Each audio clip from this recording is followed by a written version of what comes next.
What's up, guys? Welcome back to Culture Cantina. I'm one of your hosts, Rocky Kari. And I'm Shrikari. And today we are reviewing the live-action remake of Mulan. So, it is 2020, and Mulan was delayed like hell. Yeah, it was crazy. It was crazy, because it was going to come out like March a week, 2020. Yep, a week after everything shut down. It was amazing finally getting to see this movie. On Disney Plus. On Disney Plus, too. Going into it, I had very low expectations. I have not been impressed with the live-action remakes thus far. And two things, I heard that there was no music and there was no Mushu. Two of the aspects that I think are the best parts of the original Mulan. Also the most iconic. And the most iconic. So going into this, again, had low expectations. But overall, I came out pleasantly surprised. I did think that it did a good job doing its own thing, and it kind of brought in new elements that I appreciated. And then maybe going a step further, in terms of the acting, I thought the actress who played Mulan, I thought she did a phenomenal job.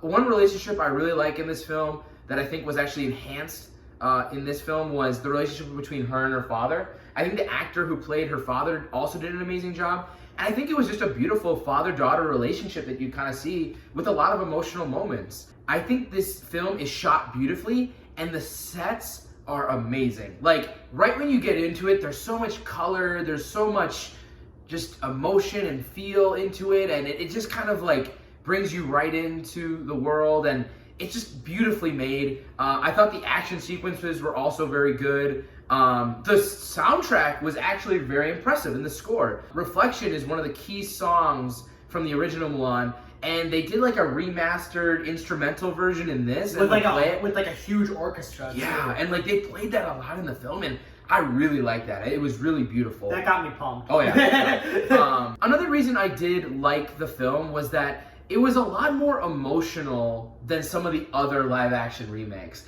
Again, I hate comparing, I'm not even comparing it too much to the original, but more to Lion King, the live-action remake, is Lion King, the remake, did not have the emotion that I wanted from the original. But I think this movie definitely did have a lot more emotion, again, with the father-daughter relationship, some of the other choices they made in it, and definitely the end, the amazing ending where, you know, she's, again, spoiler if you haven't seen Mulan, she saves China.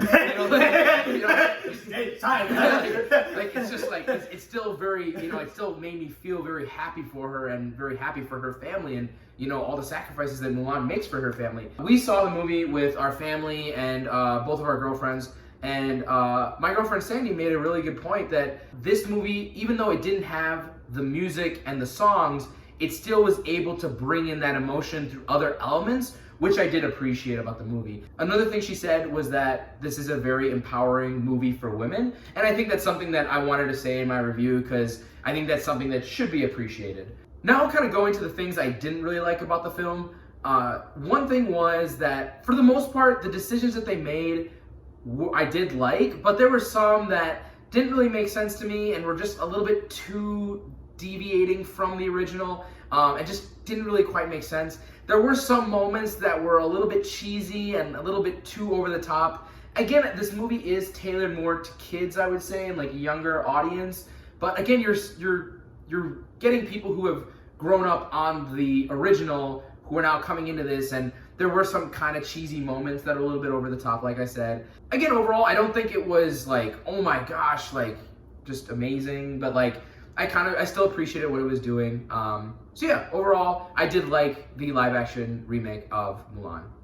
So for me, the movie is a very mixed bag. Like you had mentioned, I think visually this movie is amazing when it comes to the camera work, especially in the fight sequences. There's a lot going on, and I feel like the way it focuses on Mulan and her actions is really well done. Especially, like you said, like with the sets, like her home, that big like dome structure was so cool. And also like the campsite, the avalanche, like all those scenes were just like visually stunning. But going back, I feel like I did not like the plots for certain reasons. First, let's talk about Mulan. I love her relationship between her and her dad. Amazing. And like they did a really good job with that, and I think her going out on her journey, like they hit it right. They hit it right. But I'm actually going to disagree with you about the actress who played Mulan. I think her actions, like the martial arts, were just like perfect. Also, if you read about how much training she did, like that's awesome. But her acting, I didn't like.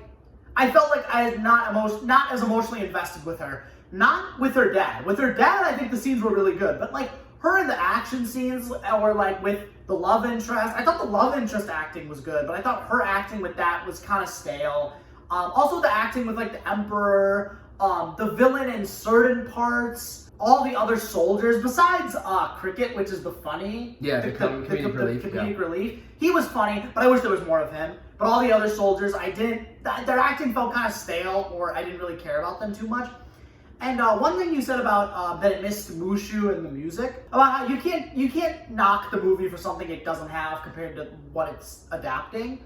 But it's hard for me, as a big fan of the original, to look past that. The director said that the reason they didn't have Mushu or the music is because they wanted to make it more realistic.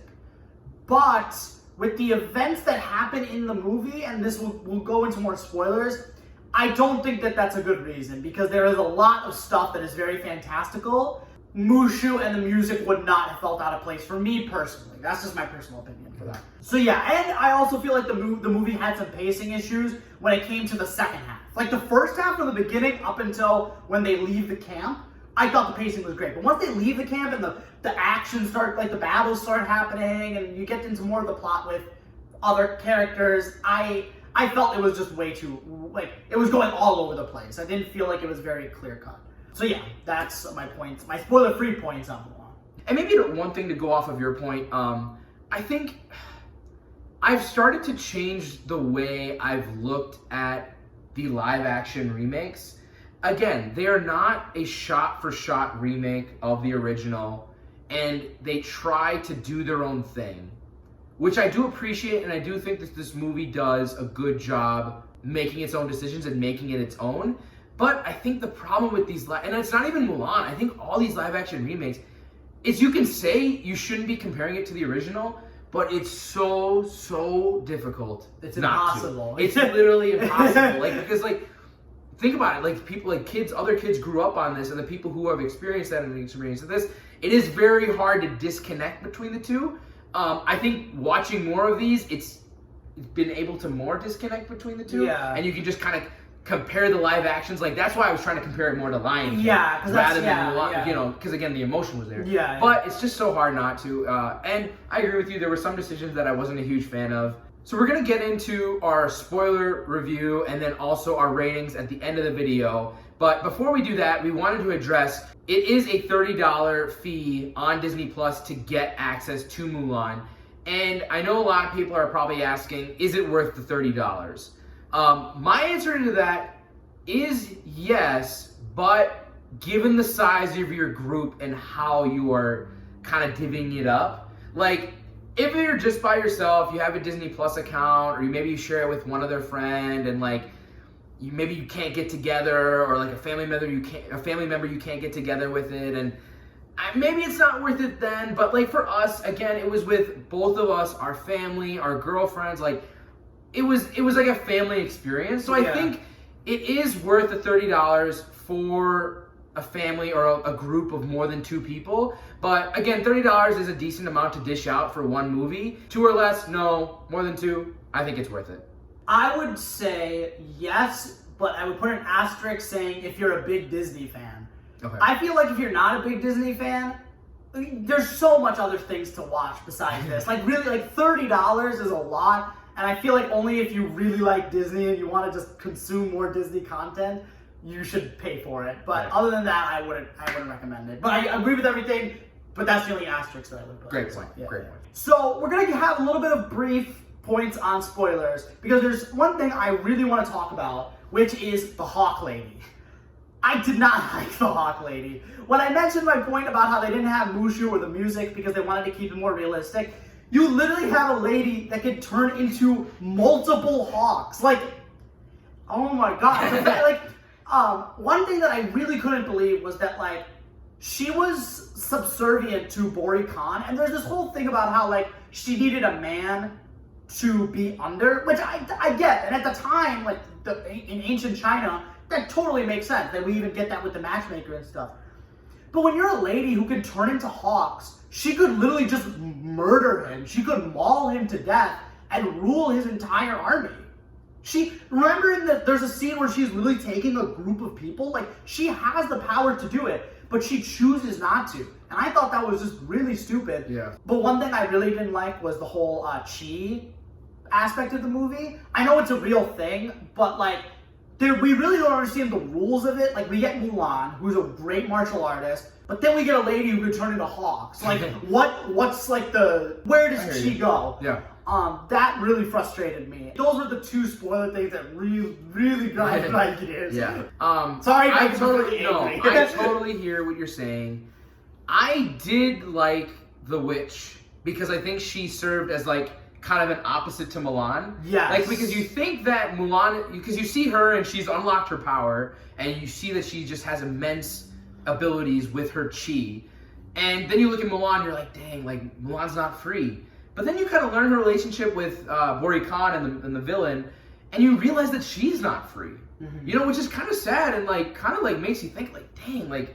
But I do agree with you that you can't say that we took out the songs and we took out Mushu to be more realistic, but then you have the witch have this immense ability to shapeshift into hawks and birds and all these things. So I do agree with you in that point that was very confusing, and there was not a connection. There was not consistency. I was okay with the chi because it didn't seem that far-fetched for me. And given that, you know, it makes sense for Mulan, and it kind of made sense like from a young age because it shows her as a little girl. Yeah. And like it kind of shows that the development of Mulan, like, into a woman, and like the challenges that she would face with this immense power. So I do disagree with that point, but I do hear what you're saying about the Hawk. And I also hear what you're saying about how if you like the Hawk character, that's fine. Like, I'm not it didn't hit it for me. Yeah. Mm-hmm. If you notice, the grandma wasn't there. Remember the grandma? Oh, yeah. The grandma wasn't there. And the fact that you just remember this speaks to how, like, maybe it worked a little bit. And I didn't think and they replaced the grandma with the sister. Yeah. Think about that. Yeah. So I think that I like the fact that they brought like a sister on sister relationship. Yeah. Another thing that I liked was that the fact that the love I thought they did the love interest very, very well. I kind of believe that they kind of had these feelings with one another. I kind of like that it wasn't necessarily the general. That would have been weird, personally. Because he was also a lot older. A lot older, yeah. So like this made a little bit more sense to me, and I like that decision. I almost forgot to mention this.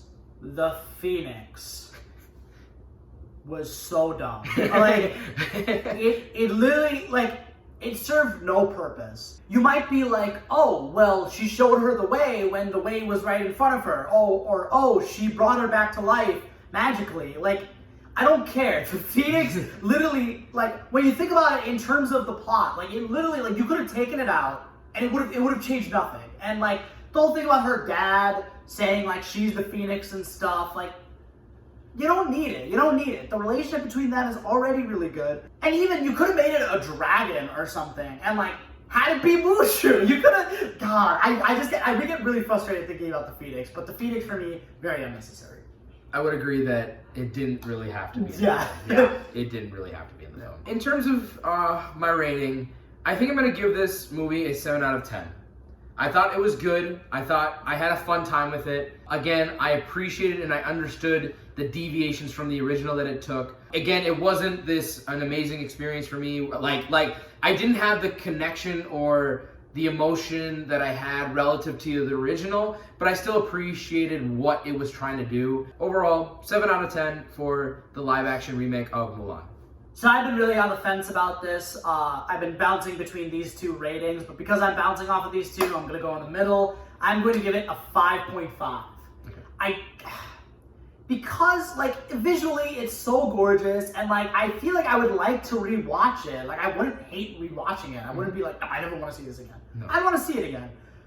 But there's just so many things that really annoy me that I can't give it a 6 saying it's an okay movie because I get really frustrated thinking about these things.